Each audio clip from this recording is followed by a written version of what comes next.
नमस्कार, आप देख रहे हैं 4 PM बिहार और मैं हूं अभिषेक मिश्रा। बिहार में महागठबंधन में सीट शेयरिंग को लेकर फिर बात करेंगे। महागठबंधन में या बिहार वाले इंडिया में सीट शेयरिंग को लेकर क्या पेच फंस सकता है, उस पर तो हम लगातार बात कर रहे हैं। लेकिन बड़ा सवाल यह है कि क्या इस इंडिया गठबंधन में या बिहार के महागठबंधन में जो एक प्रमुख राजनीतिक दल है जनता दल यूनाइटेड, जिसके सर्वमान्य नेता महागठबंधन के भी नेता हैं, महागठबंधन सरकार के मुख्यमंत्री हैं, क्या उनकी पार्टी जेडीयू के 3 सांसदों का टिकट खतरे में है? उनकी पार्टी के 3 सांसदों की सांसें अटकी हुई हैं और ये चिंता बढ़ा दी है। सांसें अटकी हुई हैं उनकी पार्टी के 3 सांसदों की वजह से। वो सांसद हैं कविता सिंह, वो सांसद हैं जहानाबाद से जो सांसद हैं चंदेश्वर चंद्रवंशी, और काराकाट से जो सांसद हैं महाबली सिंह। ये 3 सांसद हैं। अब सवाल ये है कि जेडीयू के तो 16 सांसद हैं, हम इन्हीं 3 सांसदों की बात क्यों कर रहे हैं? जो काराकाट से सांसद हैं, जो जहानाबाद से सांसद हैं और जो सिवान से सांसद हैं।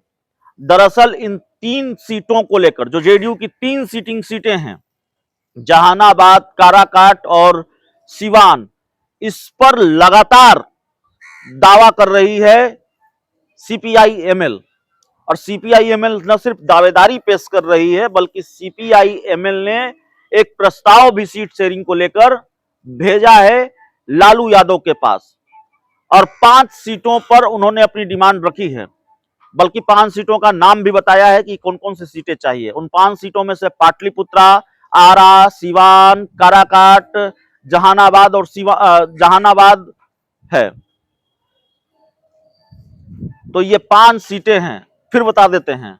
आरा, सिवान, काराकाट, पाटलिपुत्रा,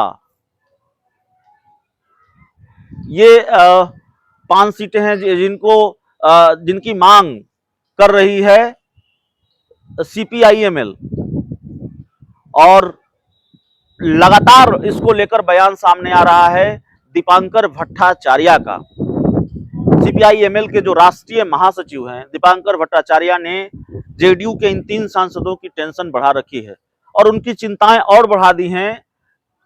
सिटिंग सीटों पर दावा सिर्फ नहीं किया है दीपांकर भट्टाचार्य ने। जब कल हमारी बात हो रही थी तो एक बड़ा वाजिब सवाल था कि जेडीयू की 3 सिटिंग सीटें हैं जिस पर दावा ठोक रही है सीपीआई-एमएल। दीपांकर भट्टाचार्य से हमारी बात हुई, हमने उनसे पूछा कि आप वो सीटें मांग रहे हैं, उसमें से ज्यादातर सीटें 3 सीटें तो जेडीयू की सिटिंग सीट है, तो फिर कितना पेच फंसेगा, कैसे ये मामला सुलझेगा? उन्होंने कहा जेडीयू की सिटिंग सीटें तब है, ये सिटिंग सीट का फॉर्मूला या सीट शेयरिंग का फॉर्मूला बीजेपी और जेडीयू जब साथ लड़ी थी तब का था। अब महागठबंधन में नीतीश कुमार हैं, अब वाम दल, जेडीयू, कांग्रेस, सीपीआई-एमएल, आरजेडी सब साथ हैं, तो अब फॉर्मूला दूसरा होगा। तो अब तीनों पूरी की पूरी डिमांड को नकार देंगे नीतीश कुमार, लालू यादव, दीपांकर भट्टाचार्य ने जो डिमांड की है।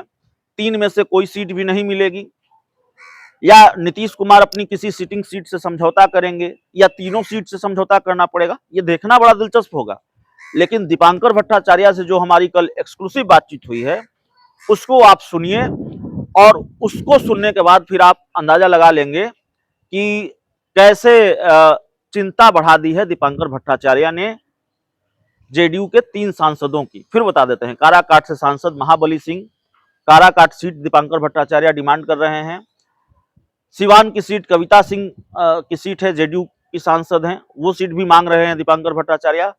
और जहानाबाद की सीट चंदेश्वर चंद्रवंशी वहां से सांसद हैं जेडीयू के, वो सीट भी दीपांकर भट्टाचार्य ने डिमांड की है। तो सुनिए वो क्या कहा। हमने ये जरूर कहा कि 2020 का विधानसभा चुनाव है, जो लेटेस्ट चुनाव है, उसको आधार बनाना चाहिए, क्योंकि जो 19 का लोकसभा का चुनाव था वो परिदृश्य बदल गया है।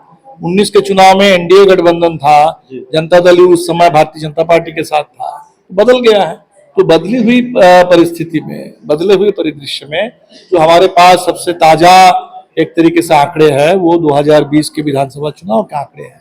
और उस विधानसभा चुनाव में सबसे बेहतर प्रदर्शन गठबंधन का, महागठबंधन का शाहबाद में, मगध में, सारण प्रमंडल में हम लोगों ने देखा। और इसके पीछे एक बड़ा फैक्टर था कि राजद और माले के बीच में जो एकता बनी, उससे पूरे बिहार में सामाजिक राजनीतिक ध्रुवीकरण में बड़ा बदलाव आया, जनता के अंदर व्यापक उम्मीद जगी, गोलबंदी बढ़ी। तो इसके मद्देनजर हम लोगों को जो विधान लोकसभा के लिए सीट शेयरिंग का फॉर्मूला है उसी पर आधार पर आप कुछ वैसी सीटें भी मांग रहे हैं जो जेडीयू की सिटिंग सीट है, जैसे काराकाट, जैसे जहानाबाद। हमने कहा कि देखिए जेडीयू की सिटिंग सीट वो एनडीए गठबंधन, वो बीजेपी के साथ मिल करके, इसलिए जेडीयू की सिटिंग सीट का कोई मतलब अभी इस समय नहीं है। जेडीयू के लोग भी इस बात को समझते हैं कि सिटिंग सीट वो जिस समय जीते हैं, अब जैसे सिवान का ही ले लीजिए, सिवान में जो जेडीयू की जीती हुई सीट है उसके पीछे पूरा का पूरा हिंदू युवा वाहिनी, उसके पीछे पूरा का पूरा सामंती सांप्रदायिक ताकतें सिवान के लोग हैं। तो निश्चित तौर पर वो आज के डेट में उसकी कोई प्रासंगिकता नहीं है। इसलिए जो नए सिरे से बात होगी, संख्या जरूर मायने रखती है,